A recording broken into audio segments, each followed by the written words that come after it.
Oh yes, and welcome to the Irish Abroad show here on Irish Football Fan TV for this Thursday evening with myself, Gerard Browne, and Paul Tierney. We are going live this evening, so don't be afraid to get your comments in throughout the course of the show. Anything we might leave out, or maybe any talking points that you want to bring up involving any Irish player and their performances over the last 7 days. First and foremost, Paul, how's all with yourself since we last touched base a week ago?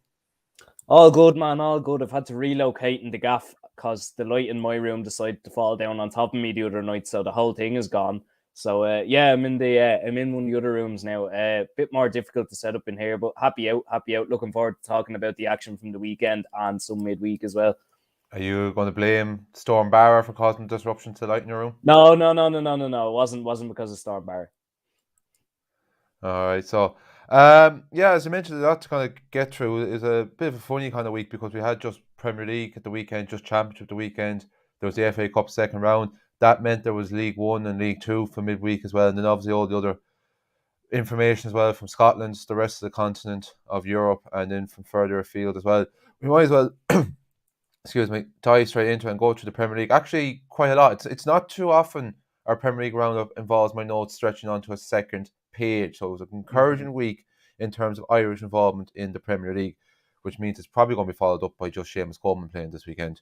So starting with Brighton, Shane Duffy played 90 minutes and Aaron Connolly came on for the last 36 minutes. That's Aaron's, I think that could be, I didn't actually jot it down, but I think it could be correct saying, I think that's his first Premier League appearance since September, if not potentially actually August.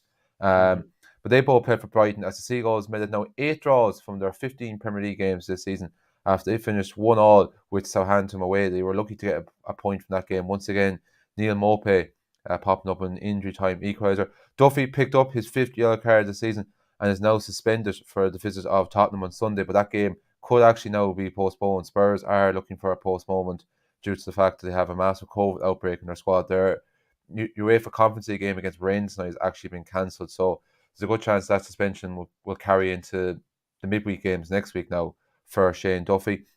The Derry man got a 7 out of 10 rating from the Brive and Hove Independent. The defensive leader in Lewis Dunk's absence defended well against a quick-fire Southampton attack.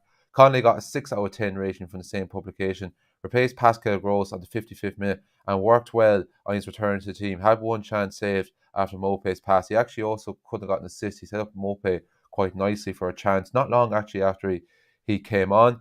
Nathan Collins also picked up a yellow card as Burnley remain in the bottom three after losing 1-0 away to Newcastle on Saturday. Of course, the Magpies' first win of the season. Magpies, do Newcastle actually even call themselves Magpies?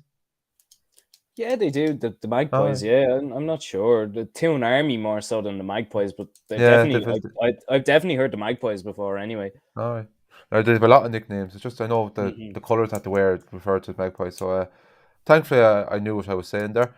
Collins got the joint highest rating from Langside from a Burnley perspective with a 7 out of 10 rating. Another composed showing from a player who doesn't look out of his depth at this level. Of course, this is Collins' debut season in the Premier League. And as I was saying, there by all accounts, it's going quite well, even if results are not for Sean Dyche's men. Matt Doherty was involved in Spurs' third goal as they bet Norwich 3-0 at home on Sunday. He came on the 62nd minute of this contest, with just his third Premier League appearance of the season, and he got a 7 out of 10 rating from the Hotspur HQ, saying didn't step a foot wrong after coming on for Tanganga. Set up Kane at the top of the box with a nifty pass and played well in his cameo. And also in that game as well, Adam Ida made his first Premier League start of the season for Norwich and just his second in total.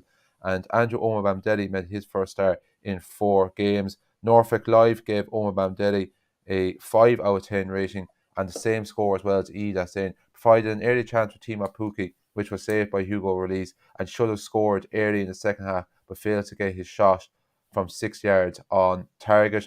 And finally then, on the Monday night game, Seamus Coleman was once again captain for Everton as the Toffees bet Arsenal 2-1 with a late Demarai Gray goal to give them their first league win since the end of September. I think it's their first league win in 9. The skipper got a 6 out of 10 rating from Liverpool Echo, was pointedly energetic and pushing himself about, especially in the opening 45 minutes, but lost Tierney in the build-up to Arsenal's goal.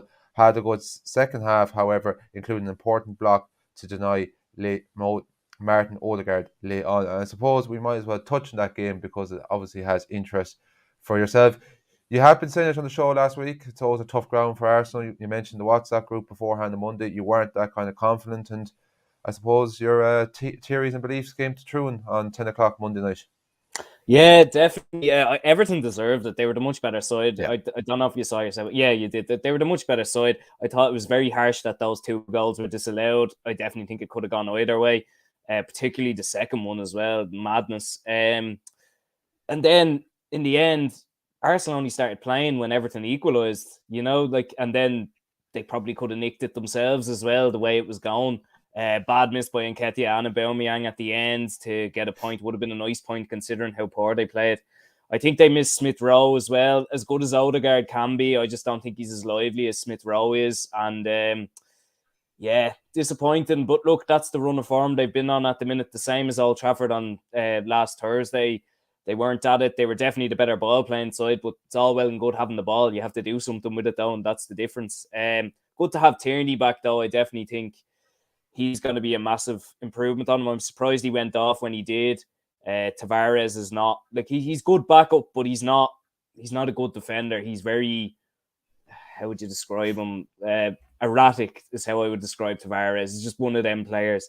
Seamus Coleman done well. That was a great block from Odegaard. I mean, yeah. Odegaard probably took his time, probably could have done a bit better, probably could have done it a bit faster, but he let Coleman get back in, and that's what Seamus is there to do. And well done, Everton. That's all I can say. They deserved it.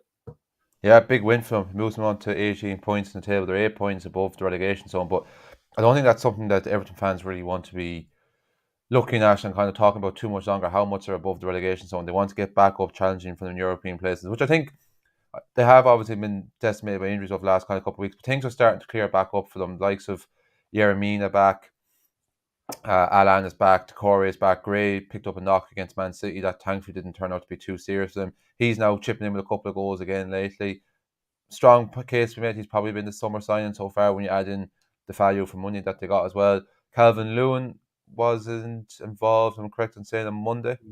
No, he's still injured.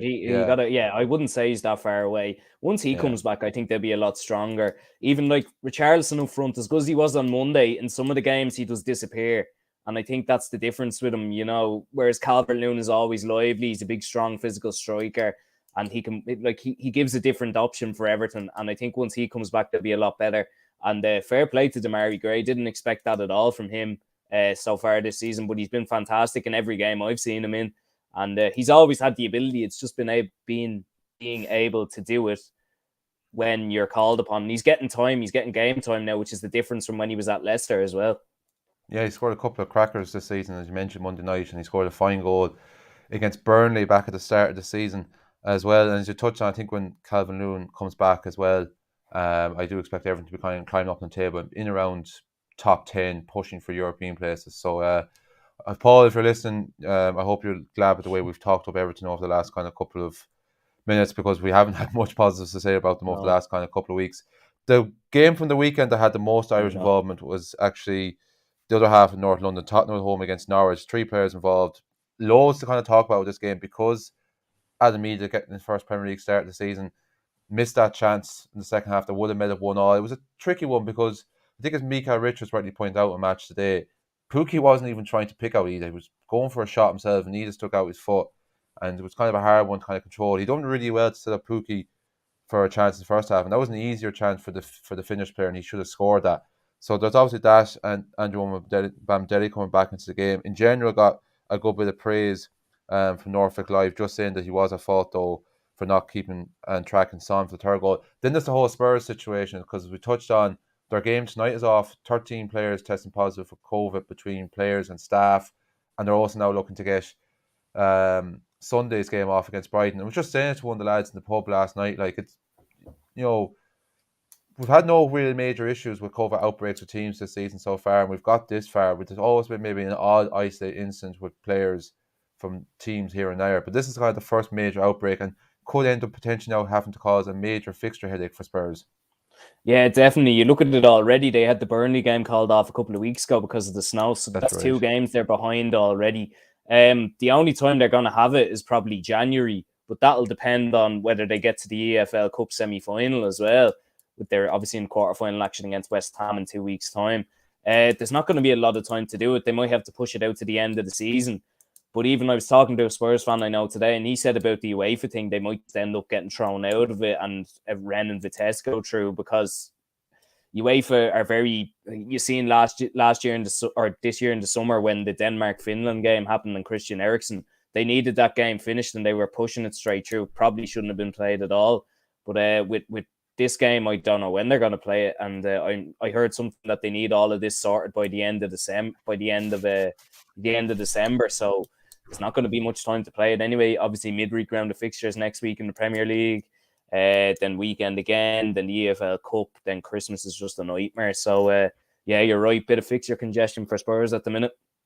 Yeah, and we've even seen like there is a 2 week period where there's no Premier League action at the end of January.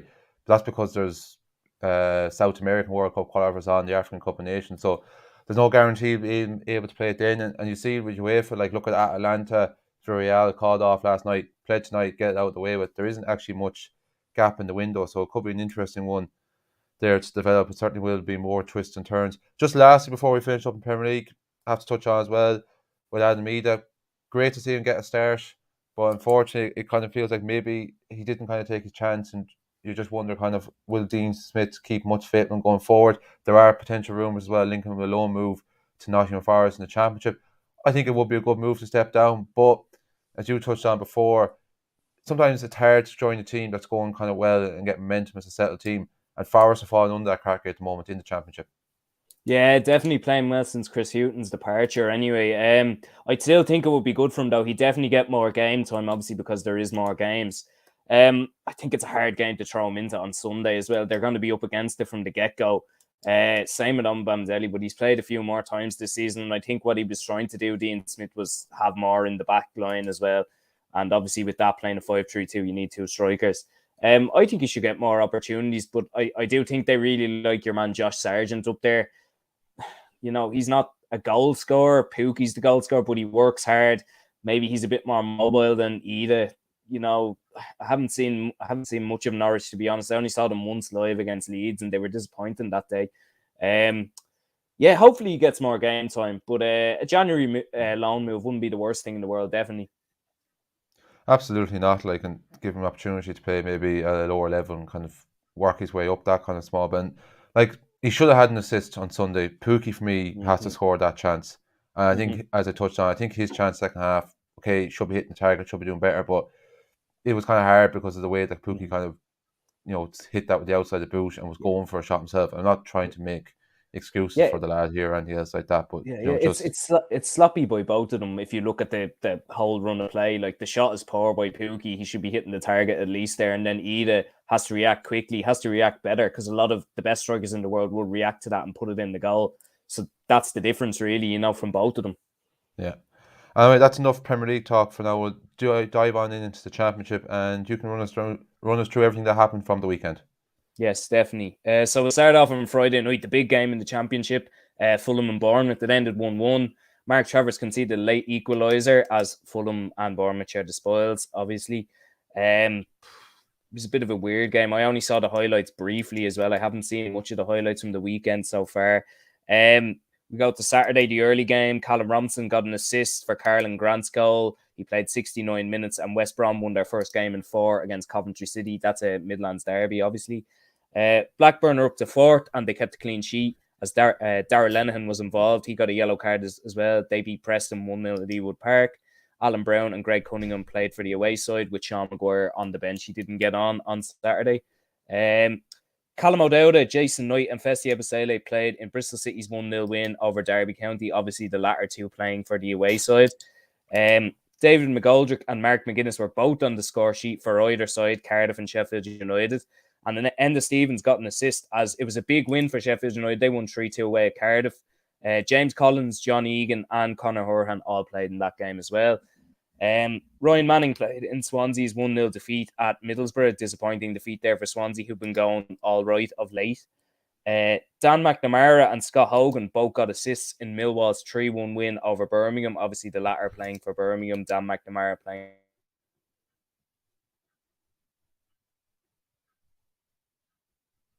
a bad run of form at the minute. Can't really seem to string anything together. Sean McLaughlin helped Hull to a 1-1 draw with Reading at whatever that stadium's called now. I just know it as the KC anyway. And on Sunday in the live game, Jimmy Dunn was involved in QPR's 2-0 defeat at home to Stoke City. Disappointing one for QPR, who've been going so well of late as well. That's all I have in the Championship. Do you have anything to add? Yeah, just a few other little bits of information as well. Going back to the Friday night game, Robbie Brady made his debut for Bournemouth in that game. He came on in the dying moments as a late substitute in that one. He, of course, signed for them. Well, I was going to say from Burnley, but he's pretty much a free agent really when he signed in October. He's made the bench a couple of occasions over the last kind of couple of weeks, but now he's seen his first bit of action. So hopefully there'll be more to come from his kind of point of view. Just also as well in Swansea's 1-0 defeat away to Middlesbrough, Michael Ogbene came on for the last 24 minutes of that game.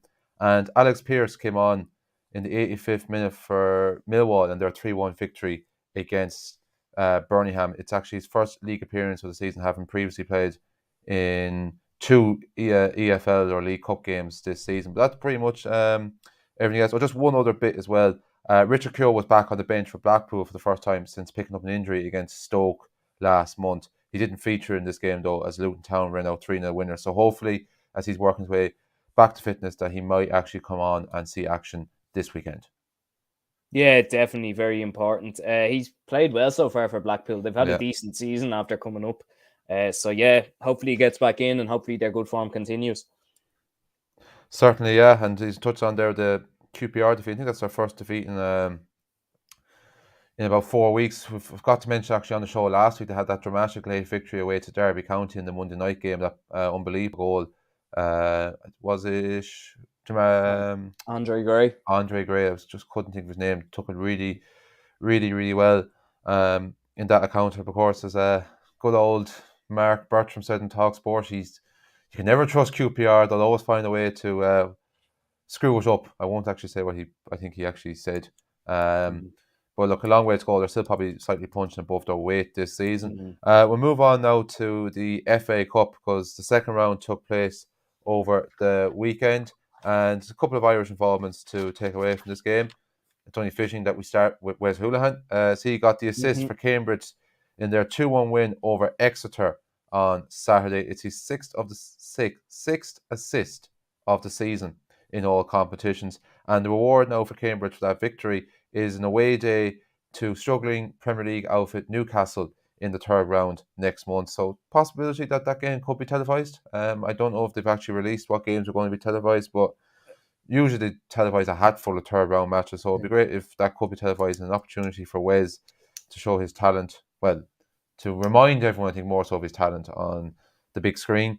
Anthony O'Connor got an assist to Morecambe's only goal in their 1-0 win over non-league side Burton, or Button, I think. Buxton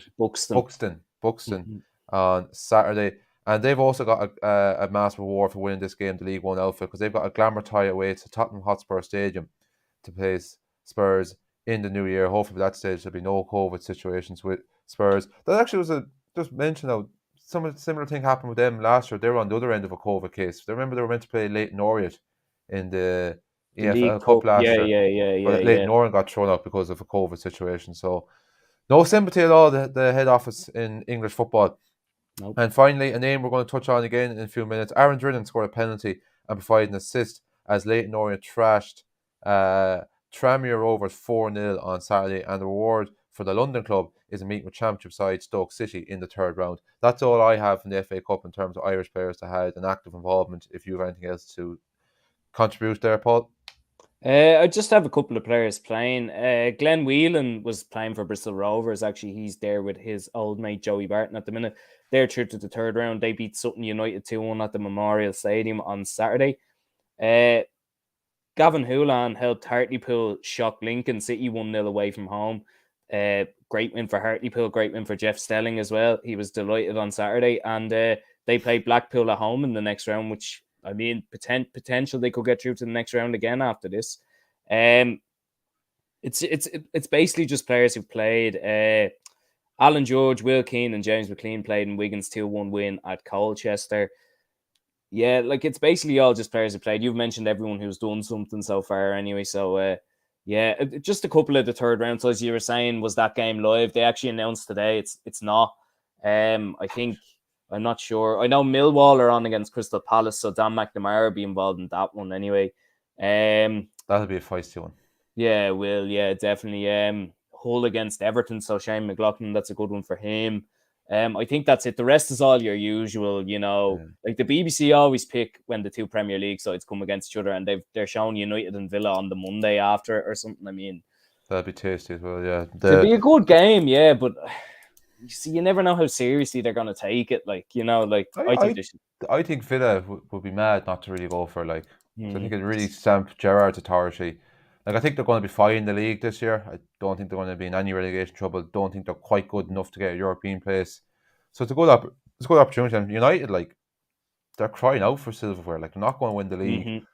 It's not beyond the realms of possibility they could win the Champions League because I don't always think the best team in Europe wins it, and it's a cup competition from here on in. So anything is possible. No one would have thought this time last year Chelsea were going to win the competition, so they could take off on that. But yeah, the Millwall Crystal Palace tie, not only will it feature on Match of the Day, it'll probably feature on the equivalent of the BBC's version of Crying Call or Prime Time or something else like that. Because I'd say it's going to be full of Heated.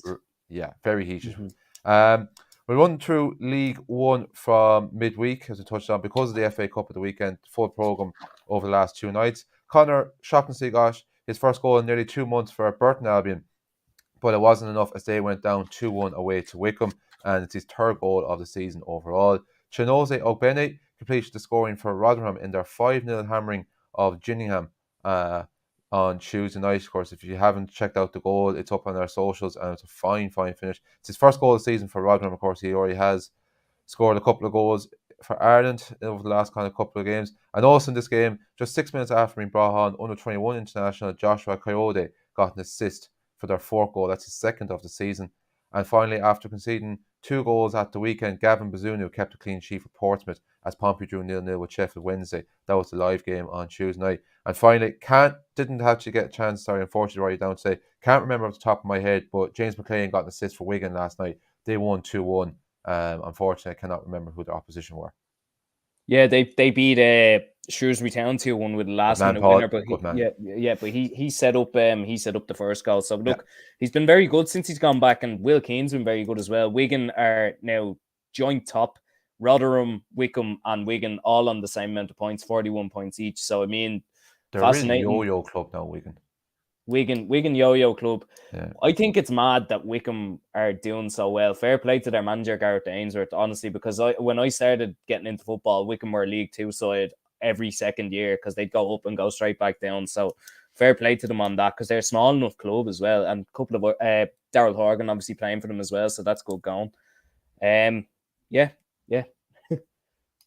Yeah, they were even in the championship last season and were put up a good fight before they eventually went down. I think Mm-hmm. wasn't the final day, but it wasn't too far off. Like so you said, they've come on leaps and bounds in general from where traditionally you would associate Wickham with their stance in the English football ladder. Mm-hmm. Do you want to get us through League Two now? Yes, League Two. Have it here. Anyway, Paul Gammon got his 200 career goal, not for Exeter, his 200 career goal overall, but they lost 2-1 at home to Northampton. Disappointing result for Exeter there.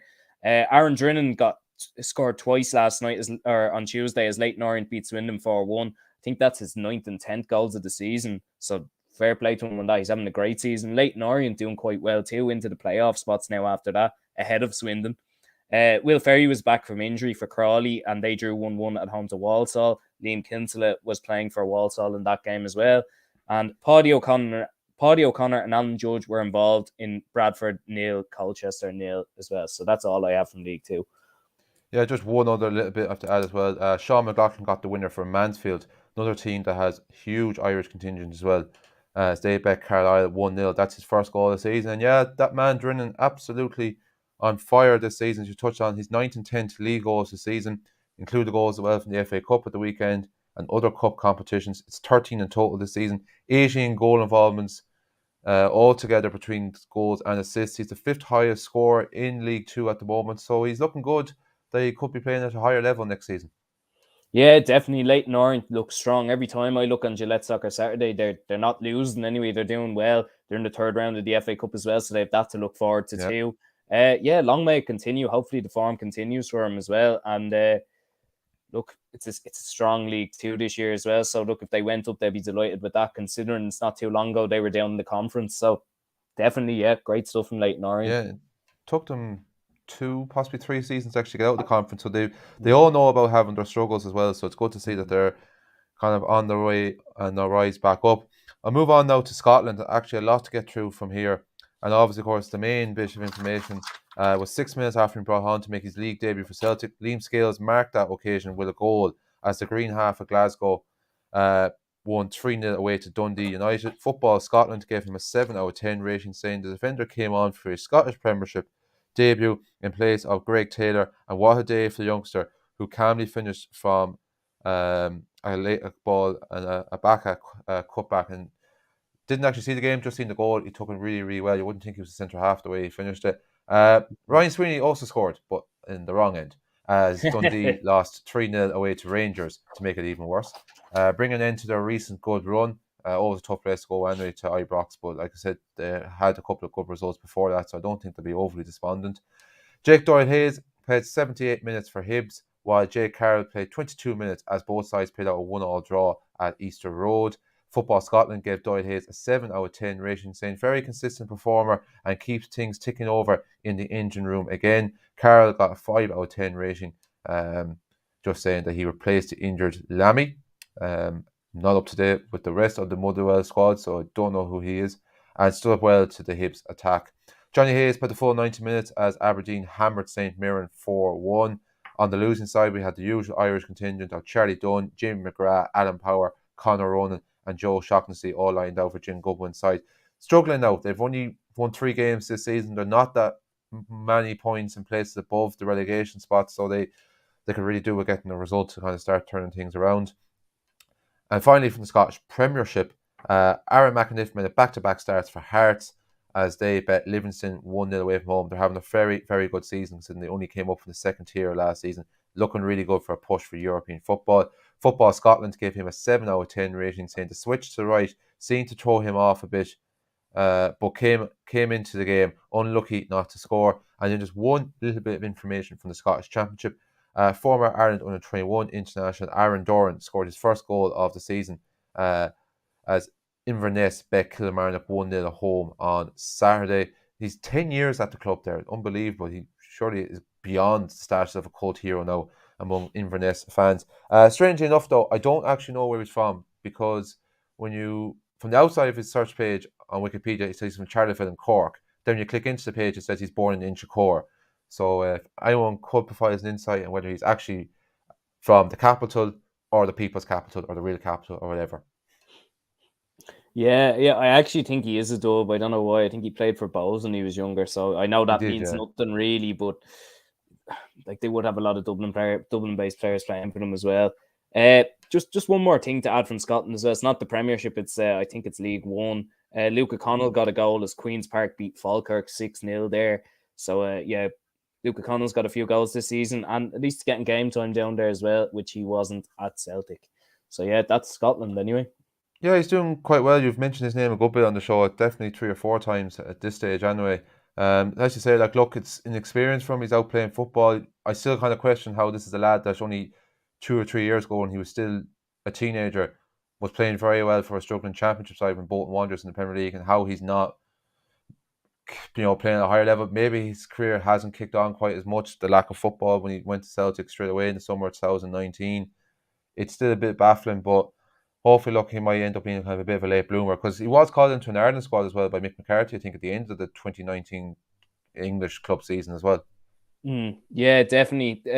Look, the main thing is that players get game time anyway. As we were mentioning about Ida, if he's not getting game time, he should go off and try and get some. And that's what Luke has done. Maybe it's not at the level he wants it to be, but at least it's game time, and that's the main thing. Absolutely. You want to run us through the roundup from the rest of Europe? Sorry, I'm just trying to get the bit here on Australia to just give us that little bit of information, but you can give us what's happened on the rest of the continent first. Yeah, grand. We'll start off with Europe and Sweden. Obviously, Zach Elbazetti, he was playing for AIK on the weekend. Their title decider between themselves and Malmo. Obviously, both of them were playing different sides. Unfortunately, AOK didn't win the league. They did, however, beat Sirius 4-2. But Malmo won the league on goal. They can stay through 0-0 in their last game of the season. It's all they needed was a point. Zach played the full 90. No contributions for goals, but good that he was involved anyway. And a good season for him. At least they qualify for Europe as well. And if he stays, he probably will stay on there. Look, there's an opportunity to go into the qualifying rounds of Europe and a good chance of them actually qualifying. Unfortunate for them, they didn't win the league. But look, probably just didn't do enough, really. Josh Cullen played in Belgium. He played for Anderlecht as they beat Zulte Waregem 3-2. They're now up to 5th. They've got 2 good wins in the last 2 weeks, Anderlecht, after being in bad form for the last while. But look, they're up to 5th now, chasing after Europe, and are getting closer to the top 2 as well. And then finally, Graham Carey played in CSK Sofia's 1-1 draw with FC Piran. I think he got a yellow card in that as well. So, yep, that's all I have from Europe anyway. Yeah, so it's kind of contradicting questions in terms of form the last kind of couple of weeks. Josh Cullen and Anderlecht, they've picked up, looking good kind of now after a couple of, you said, inconsistent results, and it's kind of the opposite now for CSK Sofia. They were doing so well, they've dropped off now a little bit the last kind of couple of weeks, and already probably have a big task on their hands. They're going to try and catch Ludogorets at the top of the table. Finally, just one last little bit of information from the A-League. Jay O'Shea picked up a yellow card on Saturday as Brisbane Roar picked up their first point of the season, drawing 0-0 at home against Adelaide United, and that result actually leaves them in bottom of the table. They're actually the only team on a point as well. So, like I said, it's early days. It's only 3 games into the new season in the A-League. Slightly delayed start because of COVID, and they're next in action on Saturday morning away, or home even, to Melbourne Victory. It's 8:45 kick-off. I think it could be live in BT Sports. So if you're at nothing on a Saturday morning, if you're fresh, if you're not out on Friday night, but you're going to be home by 12 o'clock anyway, it could be something to watch, something worth watching to kick off your day. Definitely, yeah. And Jay is a very talented player as well. I remember watching him playing for Bray and Galway when he was over here, and he did play for Chesterfield in England as well. So yeah, definitely worth a watch if you are up at that hour on a Saturday, which most people probably aren't. It's not beyond the range possibility, quarter to 9, like. Definitely not. I could do it anyway. Just I don't really go out on Fridays, but you know what? You know the way people are, especially if there's a potential lockdown on the cards. I don't think there is, but sure, they're making the most of it. Who knows, to be brutally honest, but we won't go into talking politics on this show. Exactly, yeah. There'll be no parties here anyway. No. Anyway, I think that's pretty much it for another week. We're going to have another bonkers show next week because it's a double game week again in the Premier League, obviously with all the usual weekend roundup. I was just even thinking to myself, we're going to be busy over the Christmas, Paul. We'll probably have to try and squeeze in a couple of shows to get the Stevenson's Day roundup, the 28th, 29th roundup, and then the New Year's roundup. So we want to start clearing out our schedule and making time for ourselves between family visits and trips to the pub and all that as well over the Christmas. Yeah, definitely. Busy. I know they're playing the 26th, the 28th, and New Year's, as you said, as well, spread across a couple of days as well, a lot of them. So wall to wall football, but that's how you want it. Nothing better. Exactly. No better way to spend the Christmas. And then whenever it's not on, stick on the darts as well, and that is your Christmas absolutely sorted. But that is us sorted now for another Thursday evening. Thanks for everyone for watching. Keep supporting the channel, keep tuned, and keep safe out there. Cheers, guys. See you after.